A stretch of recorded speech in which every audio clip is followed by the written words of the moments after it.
Joining us now to discuss some of the issues raised in that interview is Professor Joy Schaverien, author of Boarding School Syndrome, and Julie Robinson, General Secretary of the Independent Schools Council. Professor Schaverien, what effect does taking a child away from the family, let's say at 8 years old, as Alex was, have? Can you generalise, or it's specific to the individual? Well, it's specific to the individual, but it is also something you can generalise about, because children grow up in a situation where they're attached to people, they're loved, they are familiar with their environment, their family, their siblings, their pets, their toys, and suddenly they're put into an environment with complete strangers, and that is a terrible breaking of attachments. And when children are as young as 7 or 8, it is actually such a shock because the children just lose everything.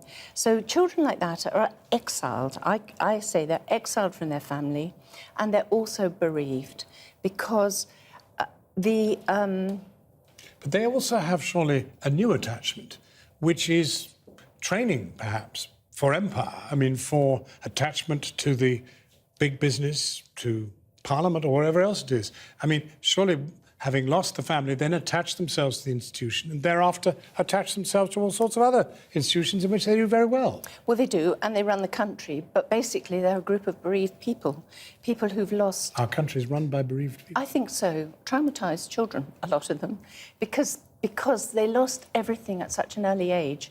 Intimate relationships become very difficult. Empathy becomes very difficult. Children of that age in boarding school are taught not to feel their emotions, so they're not expected to empathise with themselves, and nobody empathises. Come on, get on with it, you'll be okay, is what they're taught. Do you treat people with this syndrome? I do. Because, I mean, Alex says in that interview, the best thing is to talk about it. Yeah. But does it work? I mean, can you bring people back? Yes, I think you can, and I think that's the optimistic thing. But it is connecting people up with that child, that bereaved child. So somebody who's a very successful adult may also be carrying a bereaved child within them. And what happens when they come into therapy, they often come because they're depressed or their relationships are not working out.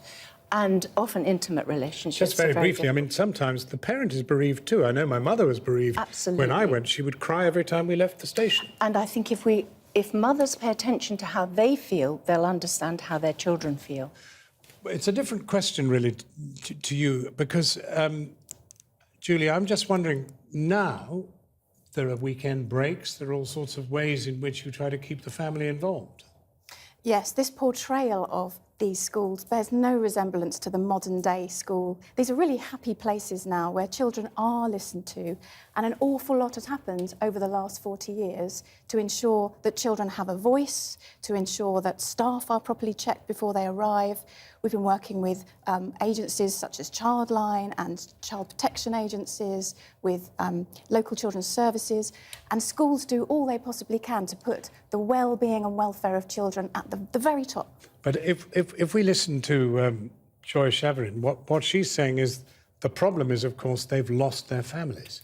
Yes, yes. What Professor Schaverien is describing is children being disconnected from their families. But in the boarding school that I ran and the boarding houses where I was working, the parents were very, very involved. Because times have changed now. There's a culture of listening to children and putting children first. So our parents were very involved. But there's no more night-night mummy. Well, the nature of boarding has also changed. There are 75,000 boarders in the country, of which the majority are in sixth forms preparing for university life. Only 2% of them are very young, and those youngsters tend to be part-time boarders, flexi boarders. Only 2% would go at 8 to a prep school. Very few go at 8, very few, and hardly any under that. And those who go are still connected with their families. They can still, on the whole, they still have Sunday lunch with the family, and they come into school for part of the time. So it's not the case that they're completely separated from their family. What about the idea that we discussed, which was that bereaved people run the country? Well, I think it's important to remember that, as you said, parents want the best for their children.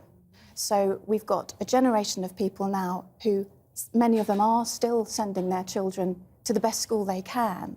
we've got a generation of good people wanting the best for their children.